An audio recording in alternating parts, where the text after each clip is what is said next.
பக்கத்து வீட்டு அக்காவோட காஃபி பொடி நல்லா இருக்குன்னு கொஞ்சம் கூட வெட்கமே இல்லாமல் நானும் ஒரு ஸ்பூன் வாங்கிட்டு வந்து காஃபி வச்சு குடிச்சு பார்த்தேன். செம்ம டேஸ்ட்டாக இருந்துச்சு.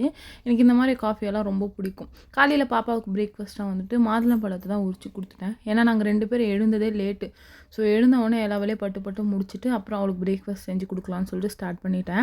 கிட்டத்தட்ட 11 ஆச்சு. எல்லா சாமானத்தையும் கழுவிட்டு கிச்சனெல்லாம் க்ளீன் பண்ணிவிட்டு பாப்பாவையும் கூட்டிகிட்டு போய் உட்கார வச்சுட்டு ஆளுக்கு ஒரு சாக்லேட் சாப்பிட்லான்னு பார்த்தாக்கா பெருசாக இருக்கிறது நான் எடுத்துட்டேன்னு சொல்லிட்டு எப்படியோ மாற்றி அவளுக்கு பெருசை வாங்கிக்கிட்டா.